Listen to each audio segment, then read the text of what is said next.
আসসালামু আলাইকুম রহমতুল্লাহি অবরকাতুহু। সম্মানিত দর্শক, ত্রয়োদশ জাতীয় সংসদ নির্বাচন অনুষ্ঠিত হতে যাচ্ছে ২০২৬ সনের ফেব্রুয়ারি মাসের ১২ তারিখে। আজকের দিনের যদি পরিবেশ পরিস্থিতি দেখেন, তাহলে সরকারের পক্ষে যারা এই মুহূর্তে আয়োজন করছেন, তাদের দৃষ্টিভঙ্গি, চিন্তা চেতনা, ভাবসাব সবকিছু দেখলে মনে হয় তারা শতভাগ শক্তি নিয়ে, সামর্থ্য নিয়ে, আন্তরিকতা নিয়ে এই নির্বাচনটি অনুষ্ঠানের জন্য সর্বশক্তি নিয়োগ করেছে। এবং এই নির্বাচনের পথে যত বাধা আসবে সব বাধা তারা অতিক্রম করবে, আর এই নির্বাচনের মাধ্যমে শান্তিপূর্ণভাবে ক্ষমতা হস্তান্তর করে তারা বিদায় নেবে। অনেকে যারা দীর্ঘদিন ধরে এই সরকারের কর্মকাণ্ড নিয়ে সন্দেহ প্রকাশ করেছিল, যারা সন্দেহ করেছিল যে সরকার ৫ বছর থাকবে, ৫০ বছর থাকতে চায়, এত সহজে যাবে না, কিন্তু ইদানিংকালে ডক্টর মোহাম্মদ ইউনূস এবং তার যারা সঙ্গী সাথী রয়েছেন, তাদের যে দৃষ্টিভঙ্গি, তাদের যে বাস্তব কর্মকাণ্ড, তাতে মনে হচ্ছে যে প্রিলিমিনারিলি দ্বিতীয় বিশ্বযুদ্ধের পর ভারতকে স্বাধীনতা দেওয়ার জন্য যেভাবে পাগল হয়ে গিয়েছিলেন এবং ভারতের শেষ ভাইসরয় লর্ড মাউন্টব্যাটেন যেভাবে তড়িঘড়ি করে ভারতের মধ্যে বিভক্তি ঘটিয়েছিলেন, যেভাবে আফগানিস্তান, পাকিস্তান, বাংলাদেশ, ভারত এই সীমানাগুলো চিহ্নিত করে তড়িঘড়ি করে যেভাবে ভারতকে স্বাধীনতা দিয়ে তারা চলে গিয়েছিলেন, ঠিক একই অবস্থা এখন বর্তমান সরকারের ক্ষেত্রে প্রযোজ্য। এখন তাদের অবস্থা হয়ে গেছে যে ছেড়ে দে মা কেঁদে বাঁচি। কিন্তু সমস্যা কোথায়? এক্ষেত্রে তো করে আমাদের সকলের খুশি হওয়া উচিত ছিল।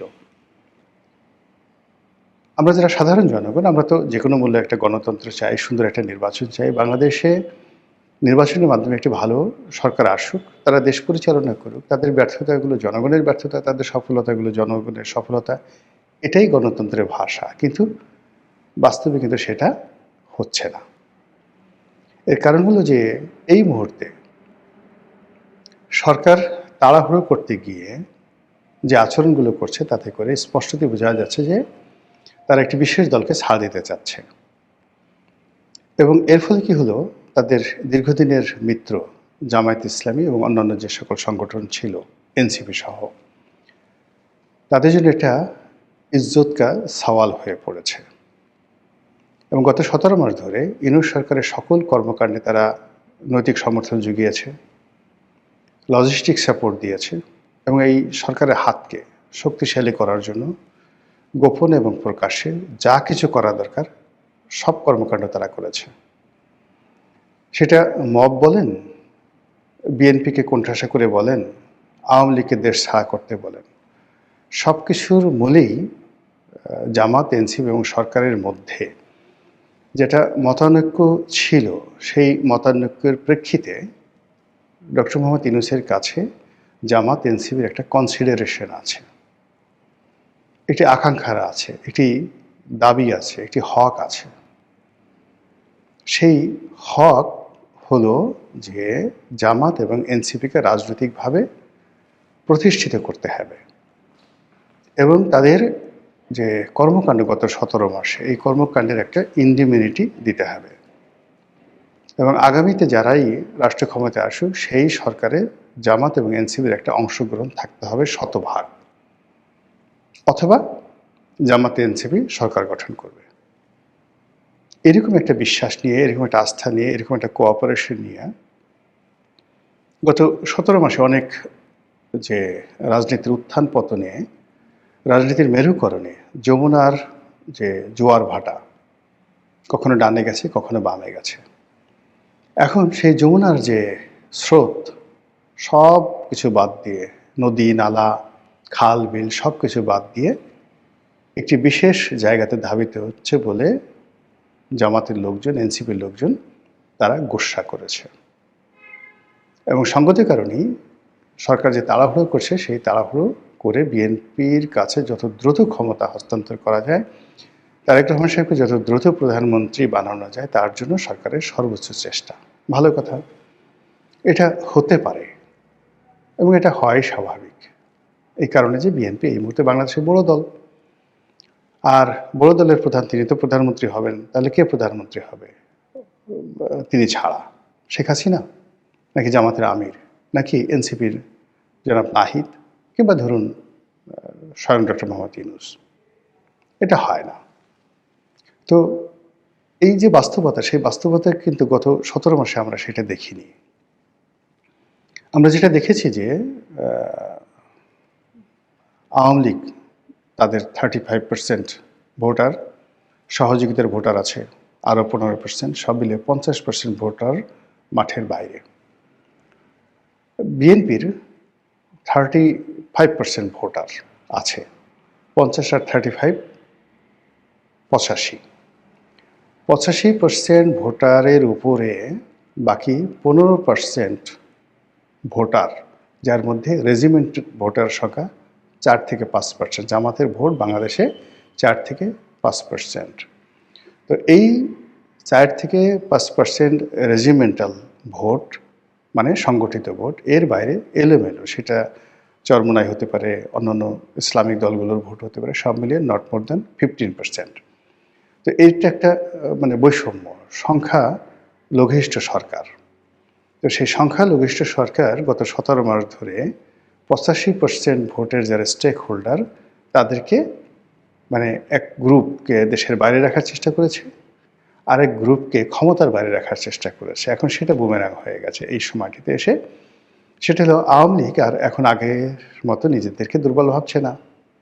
আর বিএনপি এই নতুন বন্দোবস্তে তারা হঠাৎ করে মানে 180 ডিগ্রি অ্যাঙ্গেলে উল্টে গিয়ে দেশের সকল দণ্ড মণ্ড ক্ষমতার মালিক হয়ে বসে পড়েছে। তো এরকম যখন ঘটনা ঘটে আপনার আমার দৈনন্দিন জীবনে, তখন আমরা কি করি? যেমন ধরুন, একটা খুব প্রাকৃতিক ডাক এসেছে, পেটটা একটু কিরমির কিরমির করছে, গুড়গুড় করে শব্দ হচ্ছে, আপনি বুঝতে পারছেন যে কিছু একটা হবে। এবং আপনার শরীর যখন কষা থাকে, দীর্ঘদিন কষা শরীর, কোষ্ঠকাঠিন্য, তো এরকম গুড়গুড় যখন শুরু হয় তখন সেখানে আসলে যাকে বলা হয় আমরা সেমি ডায়রিয়া একটা অবস্থা হয়। আপনি বুঝছেন যে আপনার হাতে সময় বেশি নাই, আপনি দৌড় দিলেন বা জোরে জোরে হাঁটার চেষ্টা করলেন, আশেপাশে টয়লেট খুঁজছেন অথবা টয়লেটে যাওয়ার চেষ্টা করছেন। এর ফাঁকে কী কী দুর্ঘটনা ঘটতে পারে? ছোট্ট একটা শব্দ হলো, বায়ু ত্যাগ করতে গেলেন, কাপড় নষ্ট হয়ে যাবে। কিংবা দেখা গেল যে আর একটু অসতর্ক হলেন, পাটা একটু চাগায় দিলেন, কাজ হয়ে যাবে, জ্যাঙ্গে ঠ্যাঙ্গে সব ভরে যাবে। এই গেল মানে দুর্গন্ধের দিক। খুব সুস্বাদু গরুর মাংস, পোলাও, রোস্ট অথবা চিকেন ফ্রাই একেবারে গরম গরমই খেতে হবে, এইমাত্র কড়াই থেকে ভেজে দিয়েছে, এখনই আপনার খেতে হবে। যারা এগুলো খেতে পারবে না তারা ধরেন বড়া, পেঁয়াজু, বেগুনি, গরম গরম কোনো একটা কিছু, কিংবা ধরেন চা, খুব একদম ঠান্ডা হয়ে গেছে, হিমশীত হল, আপনি একটু চা খাবেন। তো তখন যদি আপনি তাড়াহুড়ো করতে যান, কি হবে? আপনার মুখ পুড়ে যাবে, তাড়াহুড়ো করতে গেলেই মুখ পুড়ে যাবে। তো এক্ষেত্রে নির্বাচন নিয়ে যদি তাড়াহুড়ো যেভাবে করা হচ্ছে এবং যে কাজটি অনিবার্যভাবে হবে, সহজ সরলভাবে হবে, সেখানে অতিরিক্ত আগ্রহ দেখাতে গিয়ে, অতিরিক্ত ফর্মালিটিস দেখাতে গিয়ে ওই যে আমাদের যে প্রাকৃতিক দুটো ঘটনা, বর্জ্য ত্যাগ অথবা খাদ্য গ্রহণ, সেখানে তাড়াহুড়ো করতে গেলে আমাদের যা হয়, এক্ষেত্রে সেটা হওয়ার সম্ভাবনা দেখা দিয়েছে। ২ নম্বর হলো যে আমাদের অতীতে বিএনপির জন্য আসলে একটা জিনিস দেখবেন, জমে জম টানে। মানে আপনার ঘরের সামনে ধরেন একজন জমদূত ঘুরে বেড়াচ্ছে, আপনার নাম ধরেন কালু মিয়া, কালু মিয়াকে মারার জন্য জমদূত আপনার ঘুরে বেড়াচ্ছে। পাশের বাড়ির টিডিক্কা, তাকেও মারার জন্য আরেক যমদূত ঘুরে বেড়াচ্ছে। এখন দুই যমদূতের মধ্যে হঠাৎ দেখা সাক্ষাৎ হয়ে গেল। তো তারা মিলিয়ে দেখলো যে কালো মিয়া এবং টিডিক্কা এই দুজনকে মারার জন্য তাদের ভিন্ন ভিন্ন সময়। তো কাজে একা কষ্ট না করে দুইজন সদল বলে এসে প্রথমে কালুকে মারলো, তারপরে দুইজন যমদূত সেই যাকে বলা হয় গিয়ে একসাথে টিডিক্কাকে মারলো। এটা বলা হয় এই কারণে যে এই যে প্রাকৃতিক কিছু বিষয় থাকে, একটি সমস্যা আর একটা সমস্যাকে আরো বড় করে তোলে, জমজমকে টানে।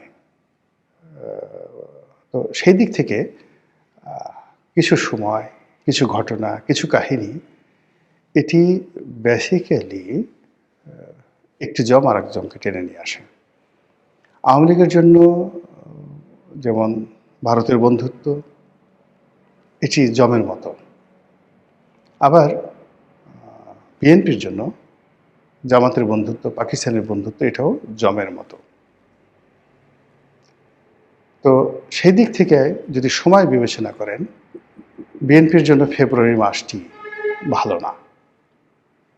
আপনি দেখুন বিএনপি প্রতিষ্ঠিত হওয়ার পর থেকে আজ পর্যন্ত আপনি সেই 1976 সনের ফেব্রুয়ারি মাস থেকে প্রতি বছর হিসাব করে দেখেন, বিএনপির জীবনের যত দুর্ভোগ এবং দুর্দশা এই ফেব্রুয়ারি মাসে হয়েছে। সেই তুলনায় ফেব্রুয়ারি মাসে তাদের সৌভাগ্যের যে পরিণতি খুব, মানে সৌভাগ্যের যে লক্ষণ খুব অল্প। আবার অন্যদিকে যদি আপনি জামাতের জন্য যদি সময়টা ধরেন, তাহলে জামাতের জন্য নভেম্বর ডিসেম্বর মাস হলো জম, ভীষণ রকম খারাপ সময়। আওয়ামী লীগের জন্য আগস্ট মাসটি খুব খারাপ সময়, ভীষণ রকম খারাপ সময়। তাদের যত দুর্ভোগ দুর্দশা এই আগস্ট মাসেই হয়েছে, সেই 1947 সালে ছাত্রলীগের মাধ্যমে।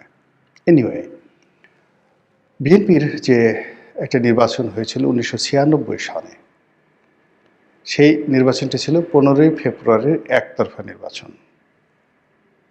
আপনাদের কি মনে আছে সেই নির্বাচনটা কেন হয়েছিল? ওই সময়টিতে একটি পার্লামেন্ট ছিল এবং সেই পার্লামেন্টের বাইরে রাজপথে রাজনৈতিক দলগুলো তারা তত্ত্বাবধায়ক সরকার ব্যবস্থা প্রবর্তনের জন্য আন্দোলন করছিল। কারণটা কি? মাগুরাতে একটা বিতর্কিত নির্বাচন হয়েছিল। সেই নির্বাচনে ভোট র্যাগিং থেকে শুরু করে ক্ষমতা প্রয়োগ করে তারপর সেখানে একজন প্রার্থীকে জিতিয়ে আনা হয়েছিল। এর বাইরে আরেকটা নির্বাচন হয়েছিল ঢাকার তেজগাঁয়ে, একটা উপনির্বাচনে বাই ইলেকশনে মোসাদ্দেক আলী ফালুকে জেতানোর জন্য বিএনপি প্রশাসনকে ব্যবহার করে যে কাজ করেছিল, এর ফলে বিরোধী দলগুলো মনে করলো এই সরকারের অধীনে কোনো নির্বাচন হতে পারে না, তত্ত্বাবধায়ক সরকারের দাবিতে তার আন্দোলন গড়ে তুলল। এবং এই আন্দোলন এসে এমন একটা পর্যায়ে পৌঁছে গেল যে আওয়ামী লীগ, জামাত থেকে শুরু করে সংসদের সকল বিরোধী দলগুলো এক হয়ে গেল এবং তারা একসঙ্গে পদত্যাগ করলো। বিএনপি সর্বশক্তি নিয়োগ করলো তাদেরকে দমানোর জন্য, কিচ্ছু হলো না। নির্বাচনের শিডিউল হলো, সমস্ত দলগুলো নির্বাচন বর্জন করল। ফলে বিএনপিকে একা নামকা ওয়াস্তে একটা নির্বাচন করতে হলো।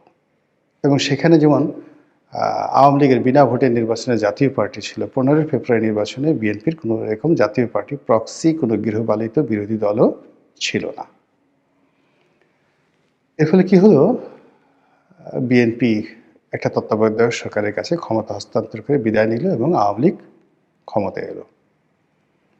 এখন ধরুন সব কিছু ঠিক হচ্ছে, এই আগে যে ইগোরগুলো বললাম সেই ইগোগুলো আছে, রাজনীতির মেরুকরণ আছে, তারপরে দেশি বিদেশি নানা রকম চক্রান্ত আছে। সেই চক্রান্তের এমন পর্যায়ে এসে বাংলাদেশে কিন্তু দুটো গ্রুপ হয়ে গেছে। বিএনপির সঙ্গে কারা কারা থাকবে তারা সেটেলড হয়ে গেছে, আর জামাতের সঙ্গে যারা থাকবে তারাও সেটেলড হয়ে গেছে। এখন আপনি চিন্তা করুন যে বিএনপির সঙ্গে যারা আসছে বন্ধু হিসেবে তারা খুব ছোট দল, এরা ব্যক্তিগতভাবে দুর্বল আর তাদের লোকজনও তেমন একটা নেই। যেমন ধরুন হেফাজতের জুনায়েদ হাবিবি, নুরুল হক নুরু, তারপরে সেই আন্দালিব রহমান পার্থ, মানে এ সকল রাজনৈতিক দলের যারা বিএনপির সঙ্গে সাইফুল বিপ্লবী যে ওয়ার্কার্স পার্টির সাইফুল হক, তো তারা কিন্তু এক একজনে মানে গড়ে 200-300 লোকের বেশি জোগাড় করতে পারবে না যদি একসঙ্গে বিএনপির পক্ষে লোক নিয়োগ করতে বলা হয়। কিন্তু এখন পর্যন্ত যদি আপনি ধরেন হেফাজতের যে অংশটি জামাতের সঙ্গে আছে, ইসলামিক যে দলগুলো জামাতের সঙ্গে আছে, জামাত নিজে এবং চরমোনাই, তারা সবাই কিন্তু যে কোনো সময় 50,000 লোক আলাদা আলাদাভাবে তারা সমাবেশ ঘটাতে পারবে। এবং এই যে 3 থেকে 4টি দল যদি 50,000 করে 3 থেকে 4টি স্পটে 3টি সমাবেশ করে, একত্রে না আলাদা আলাদা করে, বলেন তো কি হতে পারে সেখানে? এবং সামনে যে ইগো এসে গেছে রাজনৈতিক দলগুলোর মধ্যে, এক পক্ষ ধরে নিয়েছে তারা ক্ষমতায় চলে এসছে, আর এক পক্ষে তারা ধরে নিয়েছে